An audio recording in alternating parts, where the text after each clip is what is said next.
we've done many studies around the world. What we have learned for both children and for adults is that for every time you drink an extra SSB, you have extra weight gain.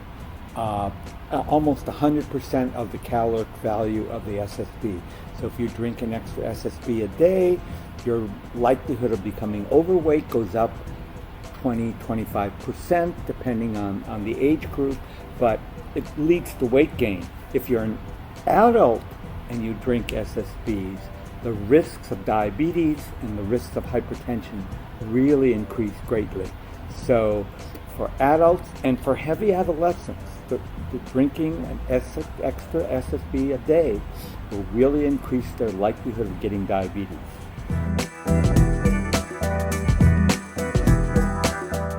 For getting rid of obesity or preventing obesity really is the way we should think about it. Preventing extra weight gain, the most effective policy we understand is taxing sugary beverages.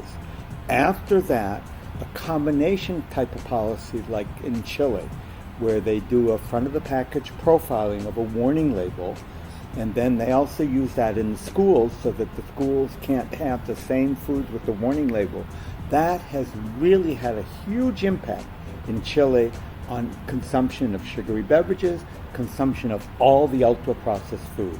So both taxation and front of the package warning labels have proven to be our most effective policies today for preventing, cutting down our food consumption of unhealthy foods and reducing our risks of weight gain, diabetes, hypertension, other diseases.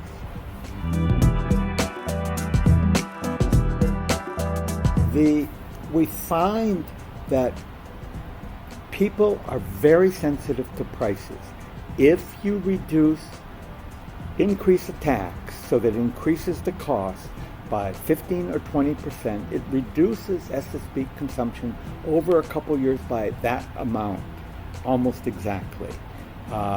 Low-income people reduce their consumption more than high-income people, but they also are the most likely to have undiagnosed diabetes and hypertension, so the best health benefits go to the low-income population when we tax SSBs.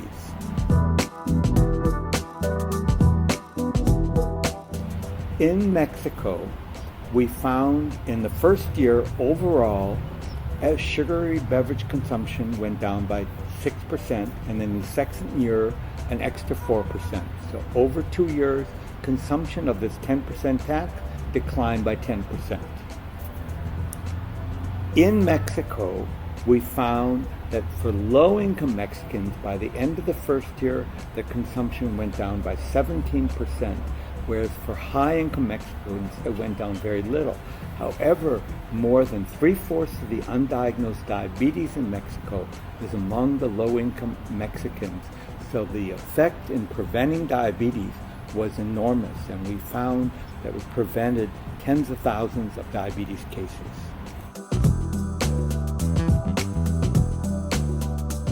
What we recently looked at was the level of consumption of sugary beverages, and we found in Mexico that the tax impacted much more high consumers. So people that consume 4 or 5 or 6 bottles or glasses a day of sugary beverages reduce their intake the most. Those who consume very little reduce their intake almost not at all. So that the effect was that the tax impacted those with the biggest risks of diabetes from drinking too much excessive SSBs. The high consumers have cut their consumption 50 to 60 milliliters, and that's the ones that really count. The 20 to 30% of the population that are diabetics cut it significantly.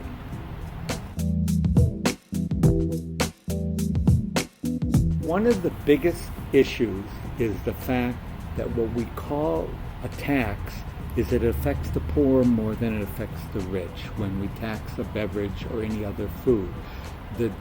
The important issue to understand is that low-income Mexicans are very unlikely to have their diabetes diagnosed and treated properly.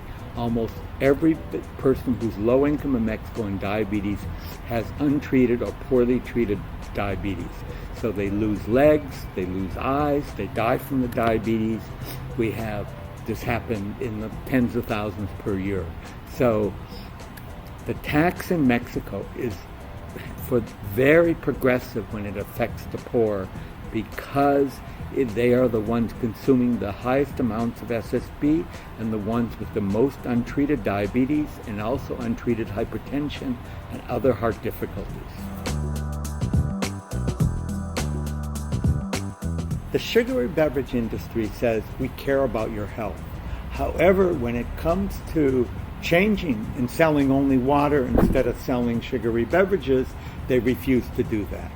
They interfere constantly.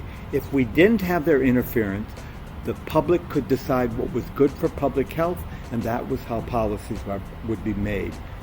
However, the sugary beverage industry truly cares more about profits than about people's health. And they are constantly interfering, buying academics, buying off associations, giving money to politicians, all of which is based on making a profit and hurting people's health.